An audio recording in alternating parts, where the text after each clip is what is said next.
Hey everyone, how are you all doing today? I'm not doing so good actually. Lower back pain really is a bitch, especially when you have to work whilst coping with it. But anyways, on a more positive note, we are going into my first episode of Spider-Man Community Hot Takes. The rules for this series will be in the pinned comment down below. Let's get started. Also, before we begin with the actual hot takes, I just wanted to include one from Mob here. The Spider-Man free dance scene is the greatest scene in cinema history. I'm sure that we can all agree on this, but unironically, this is obviously false, but it's more so comedy than an actual legitimate hot take. Let's get started with the actual good ones. So first off, from GameSane, we have Peter's new face model is 100 times better than the original. I don't really agree or disagree with this, because at the end of the day, it's such a small thing to criticize. Like, people who unironically get mad over the fact that the characters look different, mentioning no names, but obviously we know someone who got very mad over MJ looking different. But if I had to come down on one side of the fence, then yes, I do like Peter's new face model, and I do think it's better, but again, I'm not gonna lose sleep over it either way. Next up, from Joshua Hoagie, we have Sandman was done wonderfully in Spider-Man 3. I completely agree. I really like that he was a sympathetic villain. The cinematic work with him was honestly a masterpiece and easily the best for any of the villains in the trilogy. Yes, even Doc Ock's arms. Seriously, I love me some practical effects, but you can't deny that the CGI done with Sandman, especially back in 2007, was nothing short of a masterpiece, and he even looks pretty good when he returned in No Way Home, so that's a plus also. Next up, from Echo, we have the anti-Orc Spider-Man suit is the best suit. Now, I'm assuming he's referring to the best suit in the Insomniac verse, because obviously there's a shit ton of suits out there, but either way, I disagree with this. I think it is easily one of my favorite suits in the Insomniac verse, and it's easily in my top 10. However, it's not number one. I agree with all of his points, like it's a great reward from beating the final boss, but there are some suits that I prefer over it, unfortunately. Alright, this next one is from Abdul. As you can see, he has a plethora of hot takes, so I'm just gonna pick my favorite one from the bunch. That being the Insomniac Spider-Man Advanced suit from 1 and 2 is better than the classic Spider-Man suit that everyone knows. I completely agree. I think the traditional Spider-Man suit it's iconic, I mean, we all know it, but it's nice to do something different, and that's exactly what the Advanced suit did, that's what the Web suit did, it's what the TASM suit did, and everyone loves those, and I really like the Advanced suit. Now, whether I prefer Advanced suit 1 or 2, completely up to debate, they have pros and cons, but regardless, I prefer both of them over the classic suit. So next up, from Pizza Man, we have the Raimi suit look better in the PS4 game than in Spider-Man 2.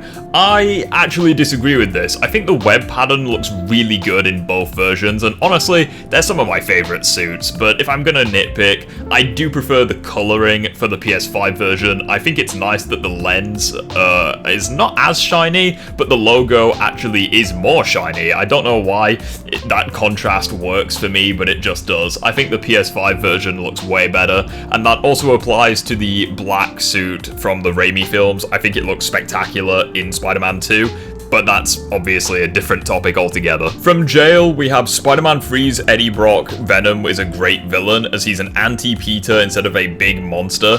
I completely agree with your reasoning, but was he actually a great villain?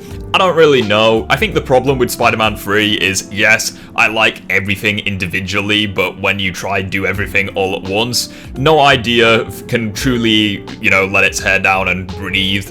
It unfortunately does get a little bit buried under the plot, which happened to 2 of the 3 villains. I think Sandman escaped that just because the visuals were spectacular. He stole every scene he was in, but unfortunately Venom, he didn't have much screen time, and as for Eddie Brock, yeah, he had a lot of screen time, but he just didn't quite hit the mark for me.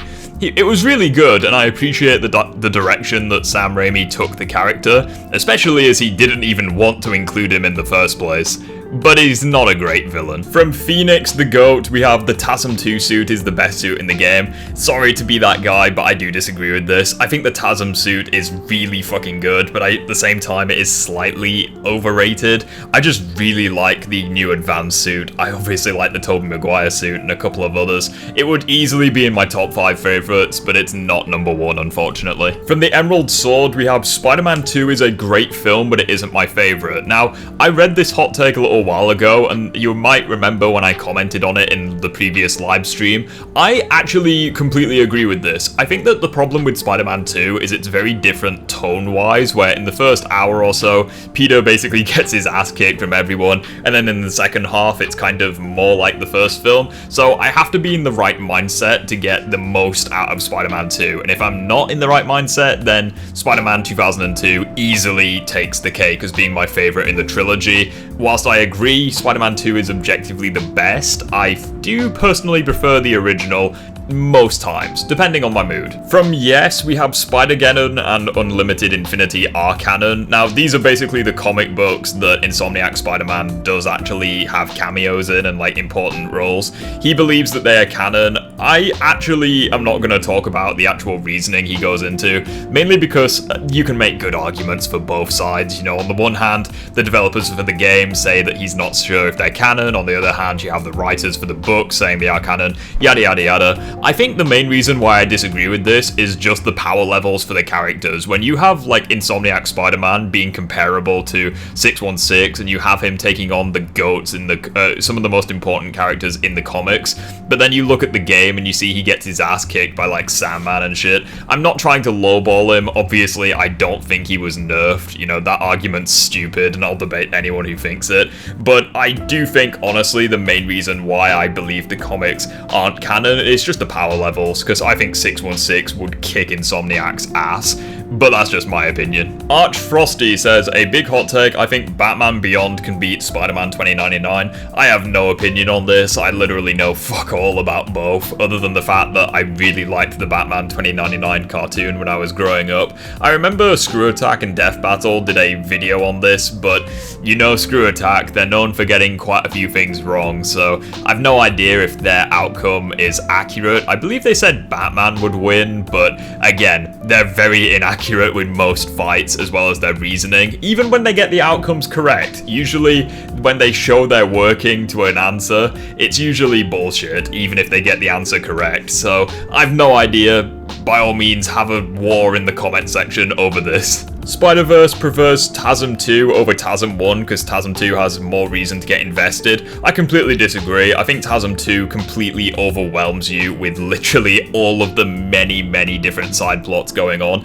I think if we're including deleted scenes, then yeah, TASM 2 has a couple of really good ones, but I don't think it holds a candle to the first one, where sure, it's not a perfect origin story by any means, and yes, I prefer Spider-Man, you know, Tobey Maguire's origin story, but I think TASM 1 is pretty underrated, especially with the deleted scenes. You get a few really good moments between Peter and Dr. Connors, even after they become Spider-Man and Lizard, and unfortunately it was all cut. So no, I completely disagree with this. I think TASM 2 is one of the worst Spider-Man films, whilst TASM 1 is one of the best. We're about halfway through the list of the hot takes, guys, and before we go on and look at the other half, I just want to say real quick, thank you so much for all the recent support on my videos, but did you know that 76% of you aren't currently subscribed to the channel? So if you are enjoying the content, feel free to like the video as well as hit the subscribe button. It really does help, and feel free to join the Discord. All the links are down below. Now back to the video. Multi-fandom, I know I make a rule saying that, you know, I'm only going to reply to one hot take, but since you made a load of them, I'll reply to 2 of them, because I actually want to talk about a couple of them.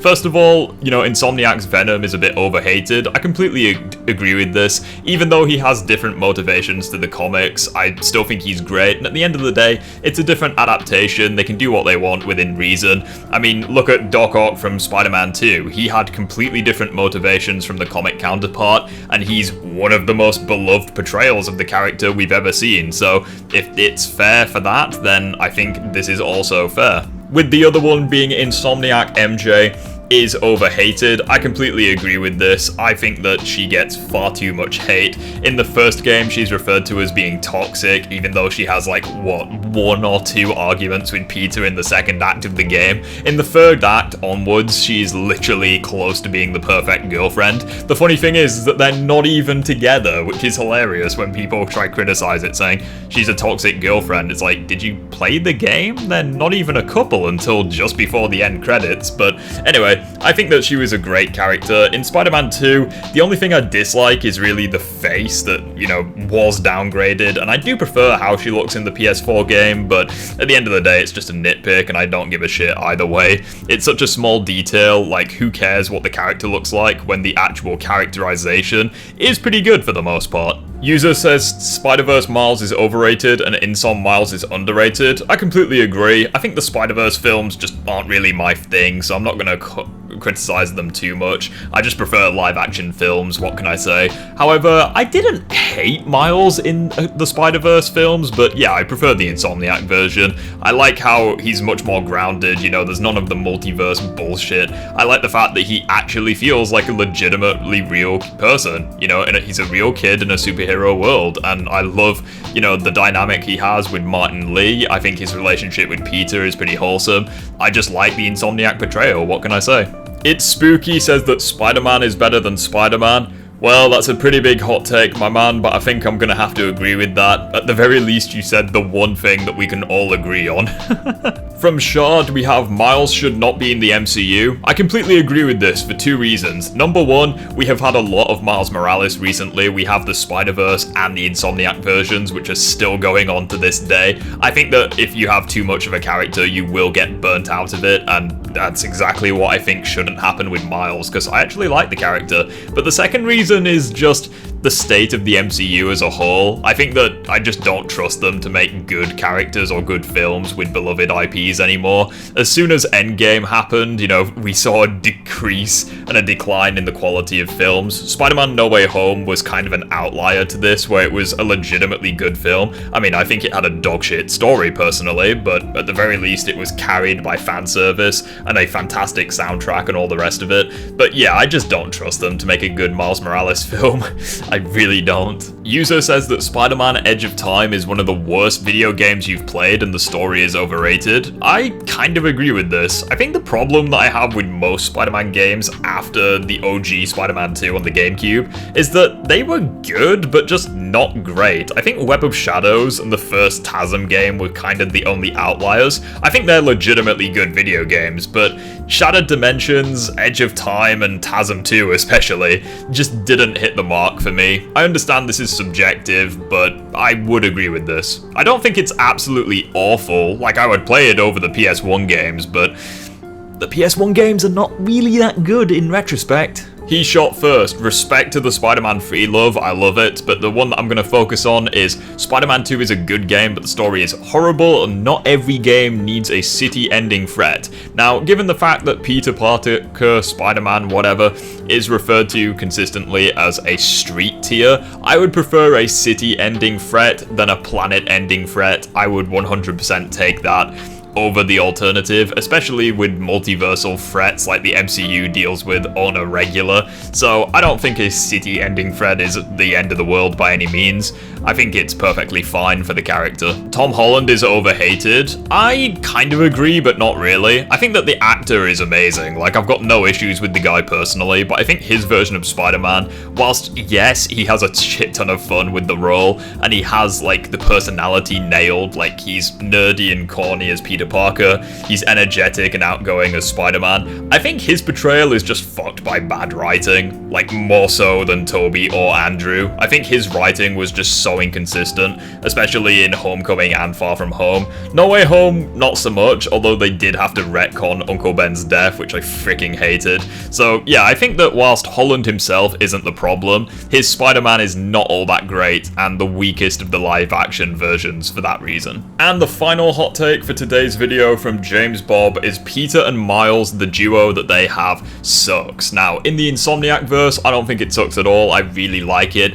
The relationship they have is clearly built upon in Spider-Man 1, not so much in Miles Morales, but we do get development for him specifically, and then the duo go through more shit and more bonding in Spider-Man 2. I think it's fantastic. Now, the mentor figure that he has in, Into the Spider-Verse, I don't think it's as good as, the Insomniac portrayal, but it's still really good, and it's nice having like an older Peter Parker, be a mentor to a new Spider-Man. I actually really like that. However, I think a Peter and Miles duo in the comics just doesn't work as well, largely because they have like different morals, different motivations, different backstories, etc. And at the end of the day, they kind of had their own origin stories that didn't revolve around each other. So I think that having them work together in missions for like the Avengers or whatever, I think that's perfectly fine. But yeah, I think having stories revolving around them both specifically doesn't work as well as it does in the Insomniac verse, for example. But anyways guys, that's all from me for today. If you enjoyed the video, feel free to like it and drop a comment down below if you want to be featured in a future Hot Takes video. Doesn't even have to be Spider-Man related. Keep an eye out on my community posts and you will discover the theme for the next Hot Takes video. Have a good evening guys, and I'll see you all in the next one.